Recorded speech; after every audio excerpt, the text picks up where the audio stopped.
시청자 여러분 안녕하셨습니까? 주님과 함께 5분 묵상의 시간을 갖겠습니다. 오늘은 호세아 10장 말씀을 묵상합니다. 본장은 이스라엘은 국가적 번영에 도취되어 우상 숭배를 자행했습니다.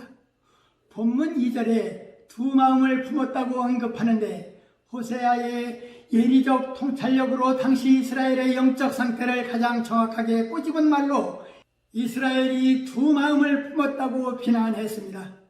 두 마음이란 겉과 속이 다른 마음입니다. 호세아 선지자는 두 마음을 품은 이스라엘에게 하나님의 심판을 경고하였습니다. 우리는 오직 한 마음을 품어야 합니다. 믿는 자들이 하나님께 의존하는 것은 마음을 통해서입니다. 히브리어 마음을 뜻하는 레브는 어떤 사람의 인격 전체를 요약한 말입니다. 우리를 한 인격체로 만들어주는 모든 것을 총체적으로 표현한 것이 한마디 말에 다 들어있습니다. 그래서 마음은 나침판과도 같습니다. 하나님은 우리가 한 마음을 품고 돌아와 섬기기를 바라고 계십니다. 우리가 돌아간다는 것은 우리의 생각, 소원, 감정을 다시 하나님께로 돌림으로써 삶의 방향을 재조절한다는 의미입니다. 우리의 마음이 오직 하나로서 하나님께 향해 있을 때 올바른 믿음이 삶을 살 수 있는 것입니다. 호세아는 이스라엘은 무성한 포도나무인데 열매가 많을수록 우상의 제단을 많게 하고 그 땅이 아름다울수록 주상을 아름답게 하였고 백성들이 두 마음을 품었으니 죄를 받을 것이고 하나님이 우상의 제단을 쳐서 깨치시며 우상을 허실 것이라 경고한 것입니다. 이스라엘을 잘살게 하는데 마치 왕 자신이 이룩한 번영으로 착각하여서 우상 숭배를 일삼는 것입니다. 그러한 왕을 하나님은 물 위에 거품같이 멸망시킬 것이라고 했습니다. 이스라엘의 영적 진단을 해볼 때에 하나님과 우상을 겸하여 섬기는 부패한 자들이 있었습니다. 그러나 회개의 기회는 아직 남아있다고 호세아 선지자는 말하고 있습니다. 호세아서를 깊이 묵상하면서 호세아는 아내로서의 정조를 저버린 이스라엘에게 하나님의 심판을 선언하였습니다.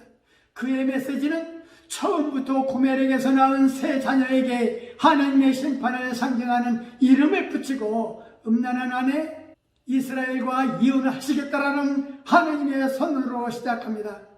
이어 그는 하나님께서 이스라엘을 완전히 떠나 그들이 하나님을 찾으려 해도 소용없을 것이라고 말합니다. 그러나 호세아는 이러한 하나님의 심판이 이스라엘의 구원을 위한 것이라고 선언합니다.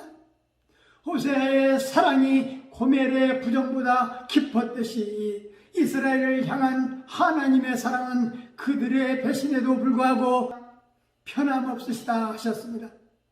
하나님의 진노의 심판은 이스라엘을 죄악의 속박에서 벗어나 하나님의 언약에 충실케 하려는 거룩한 사랑의 표현인 것입니다.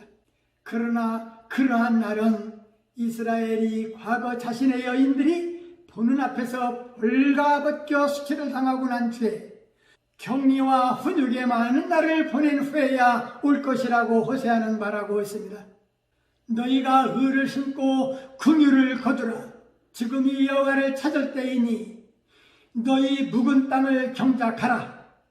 여호와께서 임하셔서 의를 빛으로 내리실 것이라 했습니다.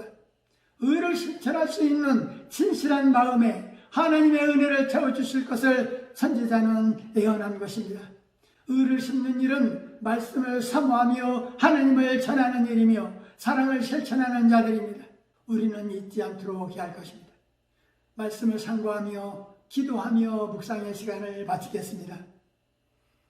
좋으신 하나님 아버지, 호세아 10장 말씀을 묵상하면서 너희가 자기를 위하여 의를 심고 긍휼을 거두라.